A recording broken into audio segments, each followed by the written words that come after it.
사실상 일본의 새 총리를 뽑는 자민당 총재 선거 결과가 조금 전 발표됐습니다. 예상대로 당내 주요 파벌의 지지를 등에 업은 스가 관방장관의 압승으로 끝났습니다. 일본 도쿄 연결합니다. 이경아 특파원. 네, 도쿄입니다. 네, 예상되는 결과가 나온 건데요. 먼저 선거 결과부터 정리를 해주시죠. 네, 역시 이변은 없었습니다. 스가 총재 후보는 이번 투표에서 전체 유효 투표수 534표 가운데 70%에 해당하는 377표를 얻어서 당선을 확정했습니다. 기시다 정조회장은 89표로 2위, 이시바 전 간사장은 68표로 최하위를 기록했습니다. 아베 총리가 후임으로 스가 씨를 사실상 지명한 뒤에 자민당 내 주요 파벌이 잇따라 지지를 선언하면서 투표는 싱겁게 끝이 났습니다. 스가 신임 총재는 투표 결과 발표 후에 소감을 밝혔습니다. 국민이 안심하고 안전하게 살 수 있는 사회를 만들어 온 아베 총리의 정책을 이어갈 사명이 자신에게 있다면서 모든 것을 바쳐 국가와 국민을 위해 일하겠다고 말했습니다.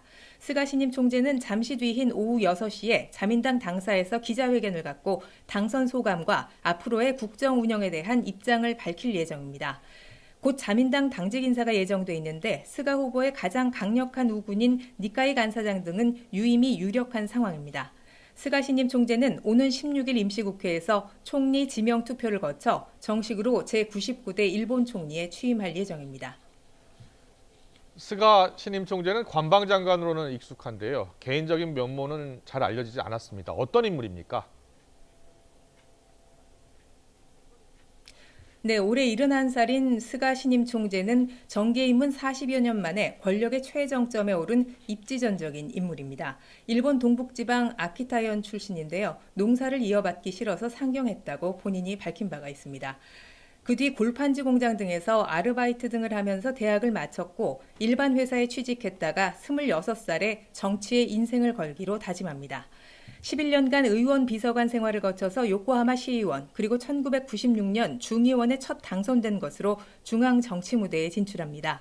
아베 총리와는 이전부터 인연을 맺어서 지난 2006년 1기 내각에서 총무성 장관으로 처음 입각했고요. 2012년 2기 내각에서는 관방장관에 지명된 뒤 역대 최장수 기록과 함께 정권의 실세 역할을 해왔습니다. 개인적으로는 역사서적을 즐겨 읽고 팬케이크 등 단 것을 좋아하지만 술은 전혀 못한다고 홈페이지 등에 밝히고 있습니다. 역시 관심은 일본의 새 내각이 앞으로 한일 관계를 어떻게 풀어갈지입니다. 현지에서는 어떻게 전망하고 있습니까?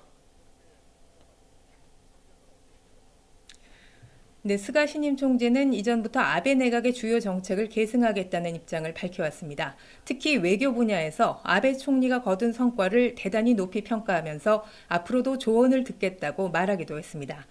따라서 일본 정부가 한국에 대한 기본 방침을 바꾸기는 당분간 어렵지 않겠느냐는 전망이 우세합니다.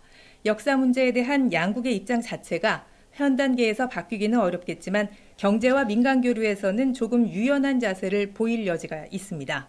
일본 언론들은 새 내각 출범에 앞서서 수출 규제 등 일본 기업도 피해를 보는 상황을 하루빨리 해결해야 한다고 지적하고 있습니다.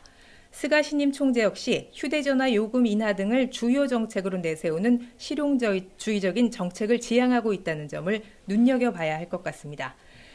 코로나 상황이 변수이긴 합니다만 한일 정상은 올 연말로 예상되는 한중일 정상회의에서 처음 마주하게 될 예정인데요.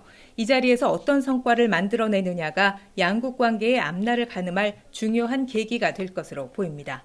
지금까지 도쿄에서 YTN 이경아입니다.